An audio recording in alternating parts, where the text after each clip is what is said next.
And thank you all for joining the People's Agenda for Justice. As Sarah said, my name is Rhiannon Carnes. My pronouns are she, hers. And for accessibility purposes, I am a Black woman. I have shoulder-length black hair. I have on a T-shirt that says currently boycotting toxic masculinity. And I also have on a bright pink long john shirt underneath because Ohio's weather is unpredictable. But I am the co-founder and executive director of the Ohio Women's Alliance Action Fund. And at OWA Action Fund, we are alternative space to build independent political power that prioritizes the humanity and impacts of Black women. We believe that now more than ever, we must all do our part to create a racially equitable communities and policies and systems with conditions and demands built by those who are most impacted so all people can thrive. And we do so by building power through a reproductive justice lens, not only focusing on the outcomes we seek, but also on how we show up in the work to achieve those outcomes together. Many of us come to FOCO and support many of our organizations year after year to protect abortion access. But this year feels different. As a collective, we are witnessing racial uprisings, and our comrades, even as we speak, and community partners are out protecting Black lives against the state. We are enduring a global pandemic, and much of the trauma we have faced has exacerbated the inequities of BIPOC and LGBTQI communities, struggles that we have fought through and survived for decades. Oppression isn't new, and disparities aren't too far removed for many, but it feels different. And it feels different because of who is being impacted and the weakened ability to hide behind protections and benefits from white power structures, and the risk of losing privilege and majority status from an ever-changing inclusive democracy. As we come together in our movement today, we are forced to grapple with the struggles that prevent our movement ecology from shifting from feminists committed to reproductive rights to abolitionists against anti-Blackness and a commitment to reproductive justice. With the heaviness of the political climate and the history of the civil rights movement, we are going to share with you the letter from Birmingham jail written by Dr. Reverend Martin Luther King Jr. and re-examine the intent written on April 16, 1963, nearly 60 years to date, and why his words are still relevant and still poignant to this moment in time, including to our Freedom of Choice Coalition participants, allies, and advocates.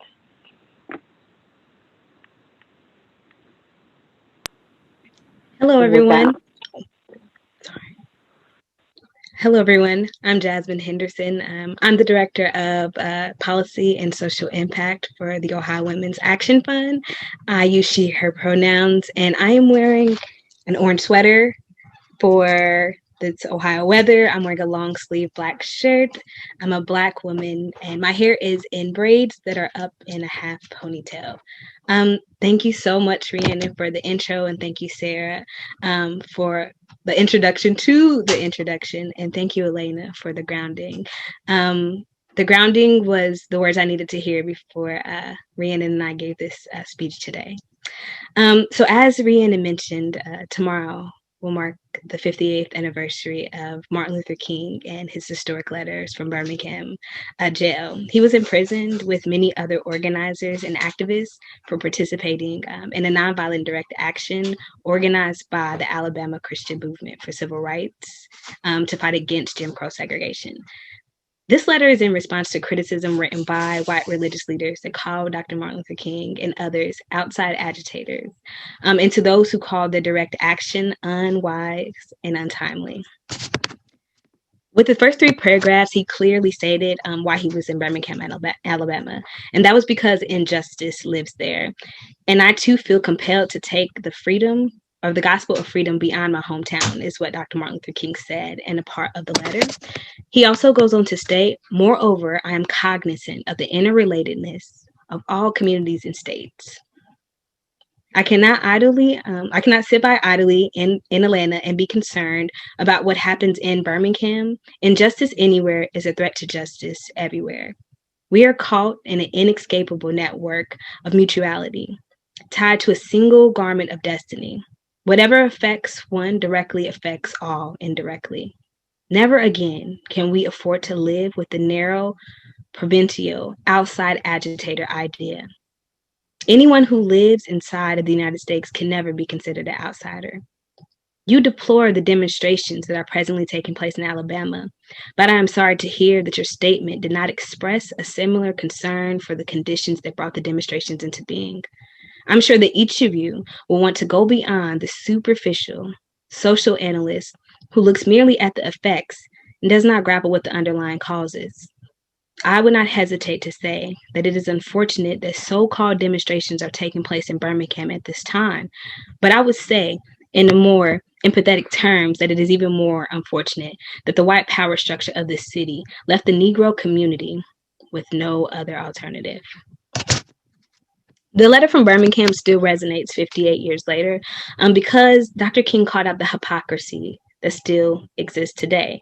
And the truth is that when there are decisions around what one is allowed to be outraged about and whom the outrage is directed toward, rather than being outraged at the truth that injustice lives here, it currently lives in our society, then there is an investment in the comfort of white privilege that we have to talk about when movements or the movements and the decisions of how oppressed people show up for themselves are critiqued and questioned. There's a lack of understanding that injustice hurts us all. Injustice is the stain on the fabric of America. So you, me, we are collectively the fabric of America.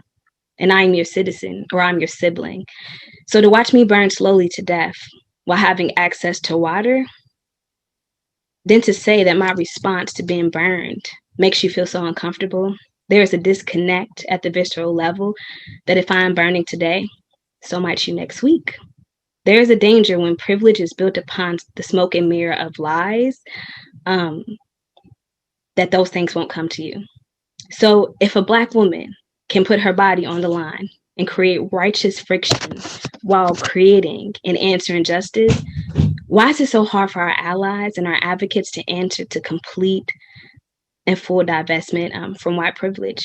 We must eliminate the concept that humans are foreign or outside agitators or that there's no true sense of belonging in this country.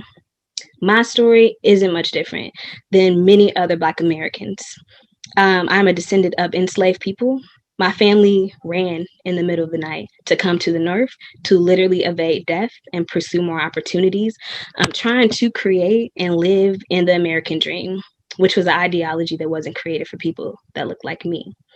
My sibling, or my grandmother and all of her siblings were born in Jim Crow. She drank from segregated water fountains and lived up under the constant threat and scrutiny that white comfortability creates.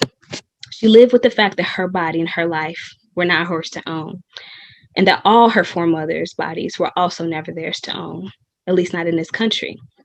But within her life, the road towards self-autonomy became an option for her, making her a change maker in my family. She was the first woman in my family to vote. She was the first person in my family to vote, actually, after the passage of the Voting Rights Act of 1965. Her children were some of the first children to attend some of the first integrated schools in the nation. And she watched her daughters graduate high school, which was something she couldn't do, and also get their college and high school diplomas due to the work of people like her. Because she was also an activist, Rosa Parks and Fannie Lou Hamer, she began to live in a world where the boot of oppression lessened on her neck. But in her lifetime, she never achieved complete liberation. What my grandmother taught me was that we all suffer from the same thing in this country. That is shame. In America, we just suffer from shame for different reasons. So for 400 years, my people have felt shame knowing that we were excluded from democracy and freedom, while also creating and pushing forward the boundaries of what democracy and freedom look like.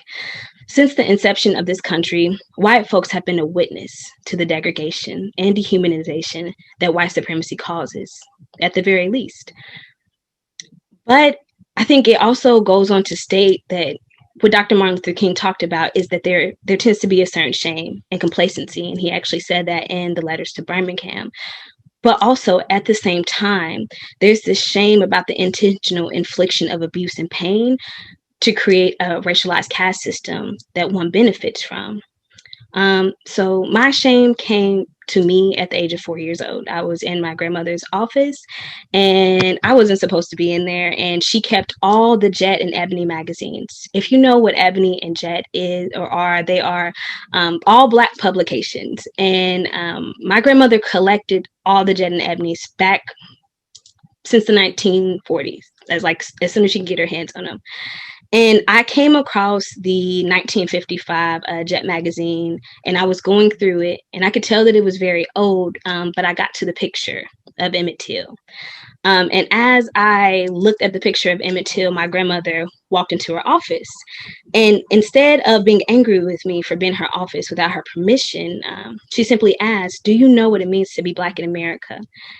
And she told me, and I cried for the rest of the day as I listened to her stories about being a little girl growing up in the Jim Crow South. But I also cried for myself because that was the day that I became afraid of my own Blackness. That was the day that I realized that my Blackness could kill me. And I worked every day of my life to make sure that I've loved myself completely ever since that moment has happened. And I've worked very, very hard to make sure that I don't live in constant fear that one day I'll become an Emmett Till, a Breonna Taylor, or Olutoyin Selu. I have to say her name properly. And so with that being said, I just wanted to say that there's a real cost to the investment of white privilege and what it creates when we accommodate it. But I also would like to push forward and have us look at the question that Dr. King posed and he answered throughout this historical letter. If it hurts to look at my pain, then where's your outrage that it exists at all? We have made vast achievements surrounding rights and liberation, especially what that looks like in this country and also in a place like Ohio. But until we tackle the question of why is abuse okay, as long as one doesn't have to see it, I wonder if we're still in that jail in Birmingham, where the righteous are called outsiders and they're called unwise and untimely, as if one who has suffered from oppression cannot identify oppression, even if it isn't in their own backyard. But the true reason I believe that the anniversary of this letter resonates today is because Dr. Martin Luther King had a strong belief about redemption. King didn't just write this letter to create more shame, because his life experiences and studies had allowed him to understand that on the other side of shame is redemption. I practice redemption when I practice self-love and love for my community and love for others in spite of my trauma. In order to be a complete and full ally and comrade or advocate, now is the time to understand that you are worthy of redemption, and there is always a pathway after full divestment. With that being said, I'm going to turn it back over to Rhiannon. Thank you so much, Jasmine, for always speaking truth to power and for sharing your personal story. I'm going to read the next excerpt from the letter of Birmingham, and I've chosen this because it was one of the most powerful statements that was directed to his perceived allies, and it gives compelling wisdom as to why their solidarity was not rooted in the full humanity of Black liberation. And it reads, "First, I must confess that over the past 2 years, I have been gravely disappointed with the white moderate. I have almost reached the regrettable conclusion that the Negro's great stumbling block in his stride towards freedom is not the white citizens counselor or the Ku Klux Klan clanner, but the white moderate, who is more devoted to order than to justice, who prefers a negative peace, which is the absent attention to a positive peace, which is the presence of justice, who constantly says, I agree with you in your goal you seek, but I cannot agree with your method of direct action, who paternalistically believes he can set the timetable for another man's freedom, who believes by mythical concept of time, and who constantly advises the Negro to wait for a more convenient season. Shallow understanding from people of goodwill is more frustrating than absolute misunderstanding from people of ill will. Lukewarm acceptance is much more bewildering than outright rejection."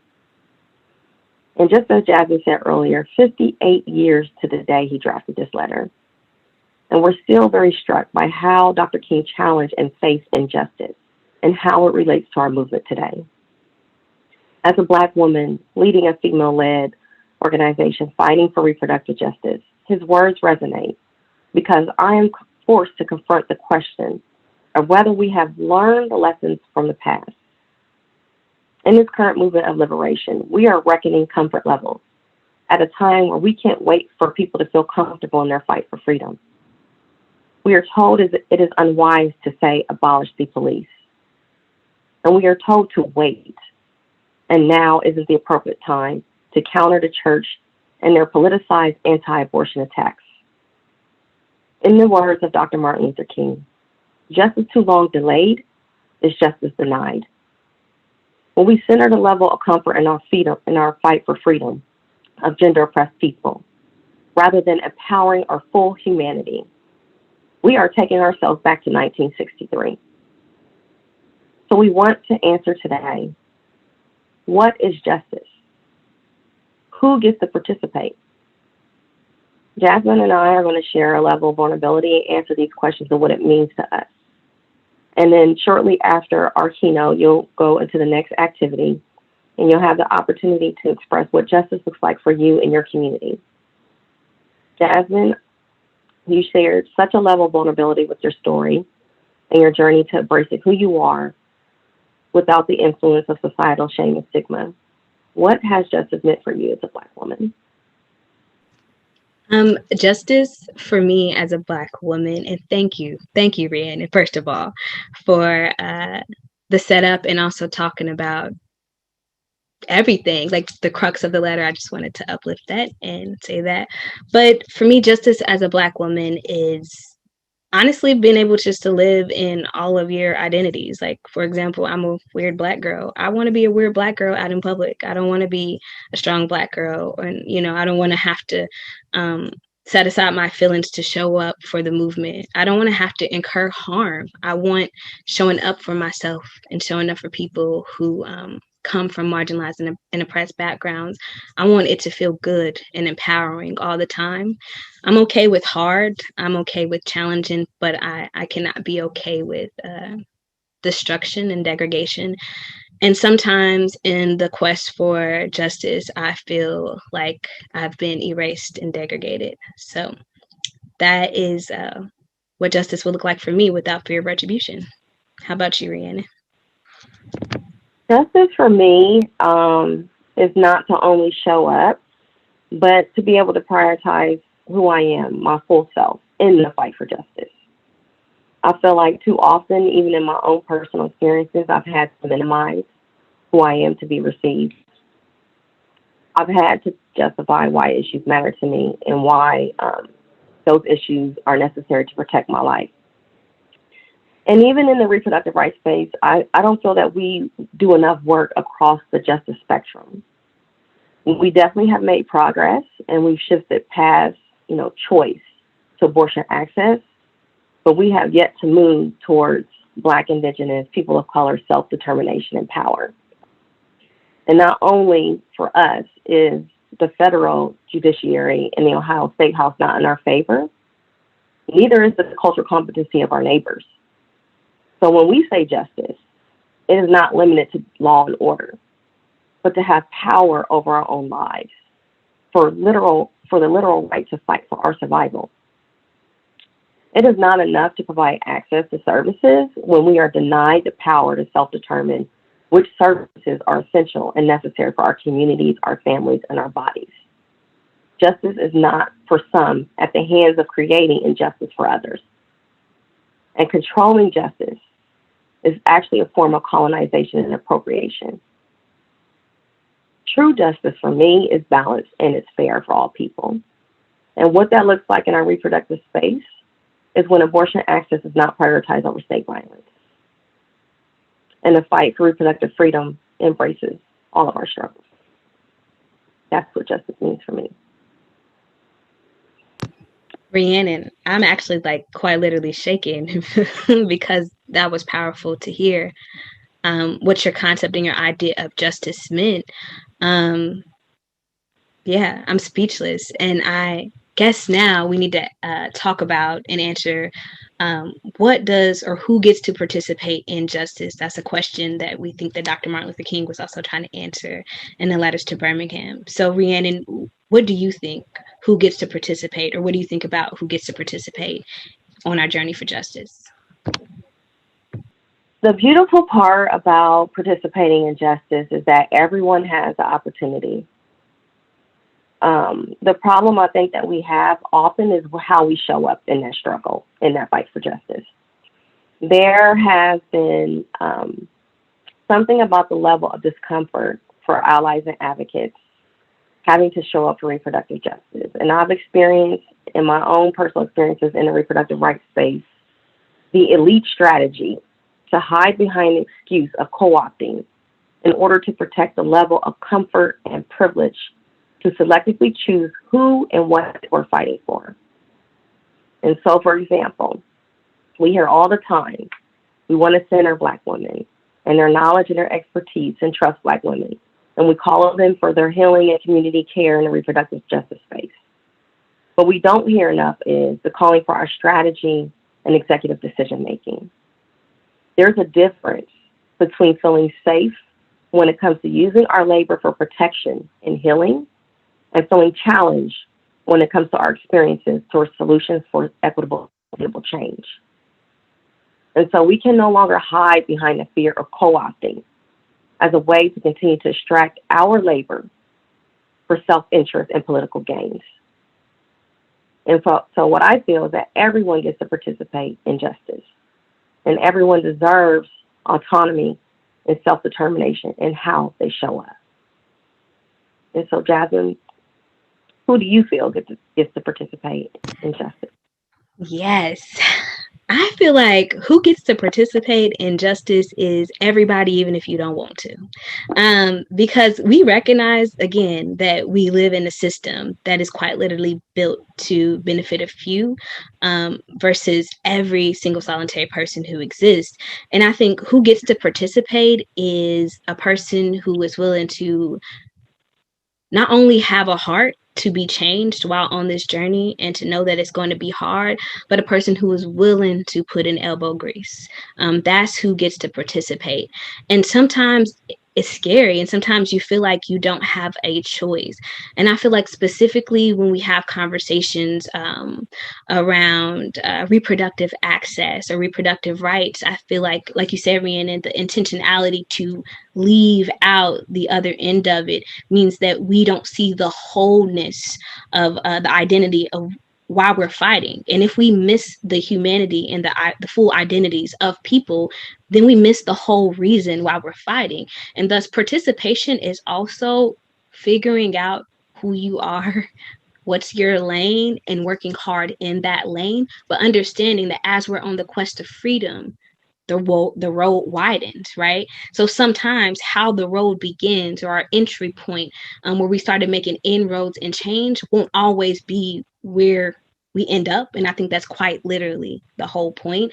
So when things come along and we begin to talk about intersectionality around race and gender or gender fluidity or different abilities, and neuroscience and different things like that, we have to talk about the road widening and who gets to be included. And I think sometimes when we begin our journey toward liberation, we think that the road is going to be the same length. And as it widens, we don't realize we have to grow and study with that journey.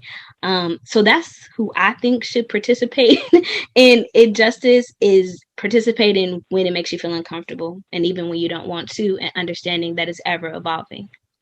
So, yeah.